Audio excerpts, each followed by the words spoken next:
అయ్యే పరిస్థితులు అన్నీ కూడా వేరే రకంగా ఉంటాయంటూ కూడా చూడాల్సిన పరిస్థితి కనబడుతుంది. ఇక దానితో పాటుగా ఇంకొక అంశాన్ని కూడా చూడండి. మాకు నచ్చినట్టుగా మార్చండి, కాంగ్రెస్ కు అనుకూలంగా కొత్త అట్లాస్, కేసీఆర్ పాలనా దక్షతను చాటిన తాజా గణాంకాల నివేదిక రద్దు చేసి కొత్తగా రూపొందించాలని సీఎంఓ ఆదేశాలు. తాజా నివేదికను రూపొందించిన అధికారులపై చర్యలు. అయితే రాజకీయ కక్ష సాధింపులో ఉద్యోగులను బలిపెడతారా? సీఎం తీరుపై బగ్గుమన్న ఉద్యోగ సంఘాల నేతలు.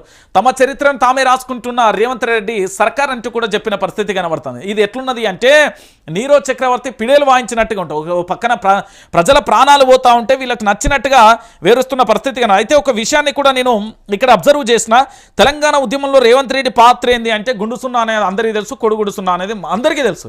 ఎందుకంటే కరీంనగర్లో సభ జరుగుతా అంటే తుపాకీ పట్టుకొని కారు ఎక్కి కూకొని ఎవడొస్తాడో రాండి, ఏం జరుగుతుందో రా అని బయలుదేరిన పరిస్థితి రేవంత్ రెడ్డి చరిత్ర.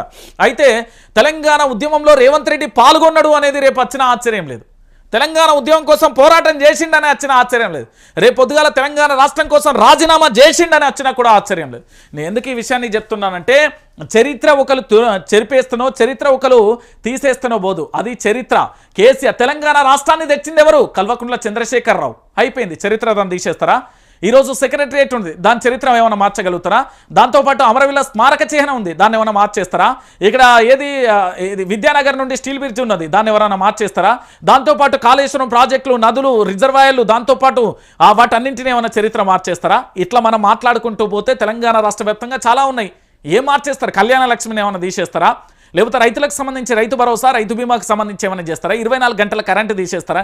ఏం చేయగలుగుతారండి వీళ్ళు? తెలంగాణ రాష్ట్రంలో చరిత్రను జరిపేయడానికి కేవలం అధికారులను బెదిరించో, వాళ్ళను బెదిరించో, వీళ్ళని బెదిరించో రేవంత్ చరిత్ర గొప్పది, కాంగ్రెస్ పార్టీకి చరిత్ర గొప్పది, 365 రోజులలో కోడిగుడ్డు మీద 360 ఈకలు బీకినాం అని చెప్పుకోవడానికి పనికొస్తారు తప్ప మీరు ఈ చరిత్రను మార్చే అంత సీను లేదు, సినిమా లేదు, మీకు అంత సితారా కూడా లేదు. ఎందుకు నేను ఈ విషయాన్ని చెప్తున్నానంటే ఇక్కడ ఆల్రెడీ 10 ఏళ్ల కేసీఆర్ పాలన ప్రగతిని వక్రీకరించన్నారా? అభివృద్ధి లెక్కలను తారుమారు చేయనున్నారా? తెలంగాణ ఆర్థిక చరిత్రను తిరగరాయనున్నారా? బీఆర్ఎస్ పాలనలో ప్రగతి కొత్త పుంతలు తొక్కినట్లు చాటిన గణాంక నివేదికలు 2024 రద్దు చేయనున్నారా?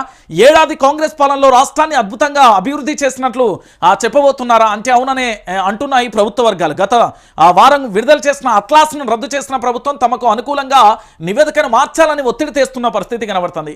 ఇది పరిస్థితి. వాళ్లకు ఏది నెగిటివ్ వచ్చినా అమ్మమ్మో ఎట్లా అంటే నిప్పుల ఉప్పులు వస్తే చిట్ట చిట్ట బటబట అంట చూడు, ఏదైనా దెబ్బ తాకితే కారం చల్లుతారు చూడు, అట్లున్నది కాంగ్రెస్ పరిస్థితి. ఎందుకంటే కాంగ్రెస్ పార్టీ మంచి చేయదు, మంచి జరిగిన దాన్ని తమ ఖాతాలో రాసుకోవడానికి, తమకు అనుకూలంగా మార్చుకోవడానికి చేస్తున్న ఒక నీచమైన క్రూరమైన కుట్ర ఇది. ఎందుకంటే తెలంగాణ సమాజం కూడా దీని గురించి ఆలోచించాల్సిన అవసరం ఉంటుంది. సో చరిత్ర ఎవడు మార్చినా, చరిత్ర ఎవరు మార్చాలనుకున్నా అది చరిత్ర మార్చేది కాదు. గుర్తుపెట్టుకోరి. ఈరోజు రాష్ట్ర ముఖ్యమంత్రిగా యనుమల రేవంత్ రెడ్డి ముఖ్యమంత్రిగా ఉన్న, మంత్రుల బాధ్యతలో ఉన్న, ఎమ్మెల్యేలుగా కొత్తగా వచ్చినా కూడా అది కేవలం కల్వకుంట్ల చంద్రశేఖరరావు పెట్టిన భిక్ష. తెలంగాణ రాష్ట్రాన్ని తేకపోతే ఆంధ్ర పెత్తందారి కింద కాళ్ళ కింద మోకరిల్లి ఏది షూలు అన్ని క్లీన్ చేసుకుంటా ఊకుందరు. ఇది వాస్తవం, నేను చెప్తున్నా కదా. ఈరోజు పూర్తి స్థాయిలో కూడా జరుగుతున్న పరిస్థితి ఇదే.